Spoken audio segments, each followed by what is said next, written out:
السلام عليكم ومرحبا بكم على قناتكم هاجر كويزين. اليوم حبيت نتقاسم معكم طمينة كما راكم تشوفوا. بعد شهر من زيرت رزق ربي بولد.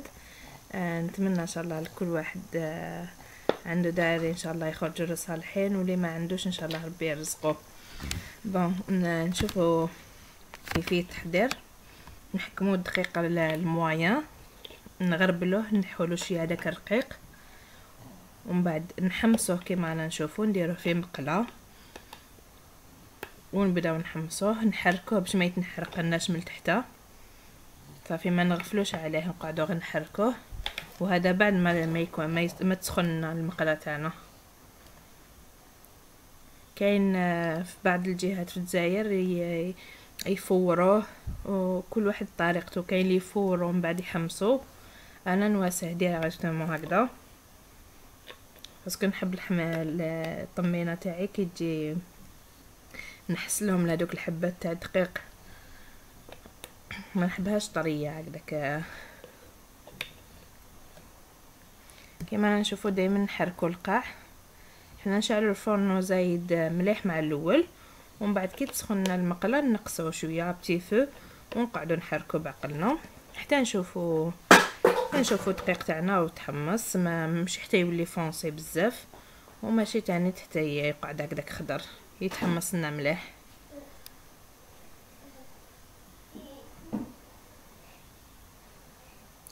كي نحركو سورتو نحركو القاع من تحت للفوق، نحركو القاع مليح.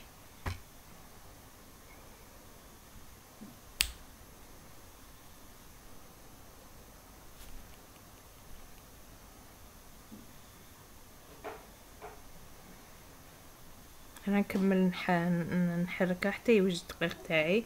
ما نقدرش نصور لكم كامل باسكو يطول شويه، حوالي 4 ساعه. واحد يصبر معه شويه حتى يتحمس.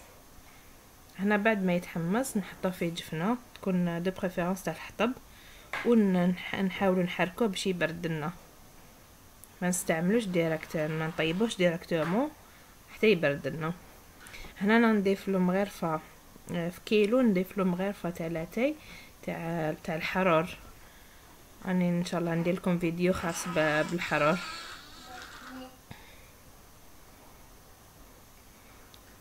نخلوه يبرد مليح في عقلو في غردو. نشوفوا طريقه تاع التحضير. انا دائما نحكم هكذا، يعني بواط تاع المارغرين نستعمل صديقون نص ولا ربع على حسب واش نحتاج. انا نستعمل كثره في الطمينه تاعي ماتينا. بون كي خلاص استعملت لابيل دو بريفيرونس استعملوا ماتينا باسكو فيها نص مارغرين نص زبده. هنا نشوفوا نستعمل العسل، نستعمل عسل نونورس. نستعمل وين واسيت الزبده المارغرين نقيس عليها كما راكم تشوفوا. هاد الباطه بالطبع نخلوها غير طمينه، ماشي هاد الباطه تاع المارغرين. كما نشوفوا نقيس هكذا عليه، نقيس العسل، ومن بعد نزيد نضيف 2 مغارف 3 مغارف تاع العسل زياده على واش قصت. هذا باش نوري لكم كيفاش تقيسوا كي تكونوا هكذا مزروبين، ولا تقيسوا ديريكتومون بلا ما توزنوا بلا والو. هنا نخلو النار حتى يتخلط مليح العسل مع. تقدروا تستناو حتى تذوب مليح الزبده، ولا تقدروا تنقصوا شويه الفرن وديرهم كما درت انايا. هنا ما نضيفوش دقيق حتى نخلطوا مليح الزبده مع العسل حتى يدخل الزبده مع العسل يدخلوا بعضهم. انا نعاود ونكرر نستعمل ماتينا.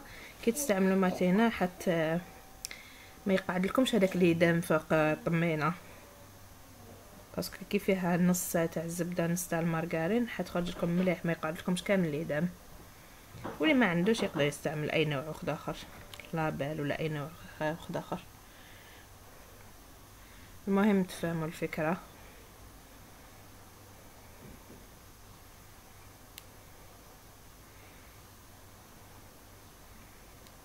هنا نحركها مليح.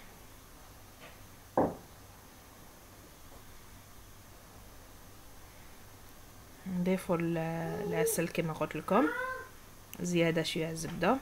هنا الطمينه تاعي توجور كل ما نديرها اللي يذوقها تعجبه بزاف يقولوا لي ماشي حلوه بزاف وماشي ما فيهاش الكرا بزاف، تجي مليحه ما تقهمش وماشي حلوه بزاف.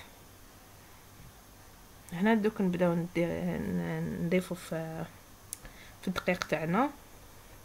لازم الدقيق يكون بارد.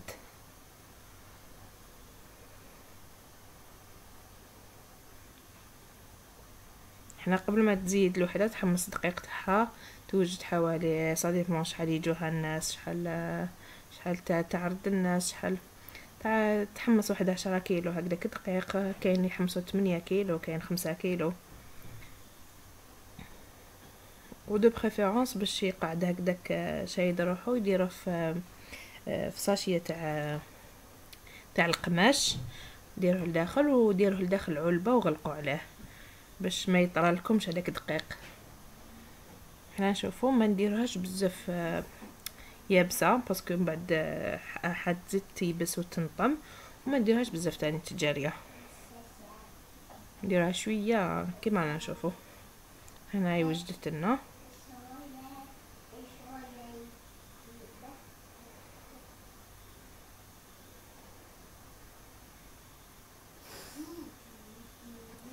نسيت ما قلت لكمش قبل ما نضيفوا دقيق نطفوا على النار ونضيفوا الدقيق تاعنا بالعقل ما نضيفوش على مره. هنا نديرو في صحن تاع التقديم، كل واحد فاش يحب يدير، كان نديرو في طباسه ولا نديرو هكذايا